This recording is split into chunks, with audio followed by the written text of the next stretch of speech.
আচ্ছা, আমরা আজকে শিখবো কীভাবে আমরা মারফিস সাইন ক্লিনিক্যাল এক্সামিনেশন করব। তো মারফিস সাইন এক্সামিনেশন করার জন্য আমরা আসলে তিনটা পদ্ধতি ফলো করি।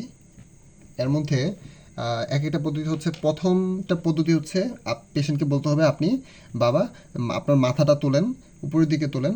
দ্বিতীয় পদ্ধতিটা হচ্ছে আপনি আপনার পাটা উপরের দিকে তোলেন।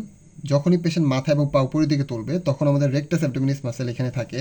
এটা হচ্ছে রেকটাস অ্যাবডোমিনাস মাসেল। এই রেকটাস অ্যাবডোমিনাস মাসেল হচ্ছে প্রমিনেন্ট হবে।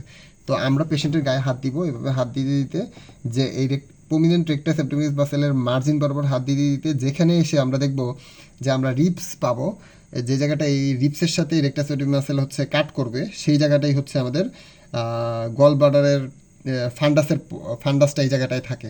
তো সেই পয়েন্টে আমরা আমাদের বাম হাত ইউজ করব, বাম হাত দিয়ে সেই জায়গাটায় এভাবে করে প্রেশার দিব পেশেন্টের পেশেন্টের গায়ে। এবং আমরা পেশেন্টকে বলবো যে আপনি ডান পাশে ফিরে লম্বা লম্বা শ্বাস নেন। তাহলে ডান পাশে ফিরে উনি লম্বা লম্বা যখনই শ্বাস নেবে তখন ডায়াফ্রাম, আমাদের এই যে ডায়াফ্রাম নিচের দিকে নামবে। ডায়াফ্রাম নিচের দিকে নামলে আমাদের হাতে এসে গল ব্লাডারের ফান্ডাসটা হচ্ছে আমাদের হাতে এসে লাগবে এবং পেশেন্ট পেইন ফিল করবে। অ্যাকিউট কোলেসিস্টেটিসের ক্ষেত্রে, কনিক কোলেসিস্টেটিসের ক্ষেত্রে কিন্তু মারফিস সাইন নেগেটিভ হয়, পেশেন্ট পেইন ফিল করে না। আর এই দুইটা হচ্ছে আমাদের দুইটা পদ্ধতি গেল। আরেকটা পদ্ধতি হচ্ছে এটা আমাদের সিম্ফাইস, এই যে এটা হচ্ছে আমাদের আম্বিলিকাস আর এটা হচ্ছে আমাদের জিফিস্টার্নাম। এই আম্বিলিকাস এবং জিফিস্টার্নামের মিড পয়েন্ট আমরা বের করব।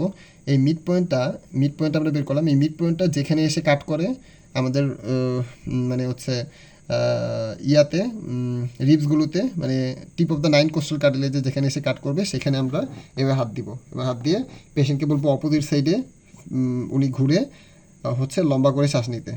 তো এটার এক্সামিনেশন ফাইন্ডিং স্যার জিজ্ঞেস করতে পারে। সেক্ষেত্রে আমরা বলবো patient catches her breath at the zenith of inspiration. ঠিক আছে, patient catches her breath at the zenith of inspiration, এটা হচ্ছে আমাদের ফাইন্ডিং হবে।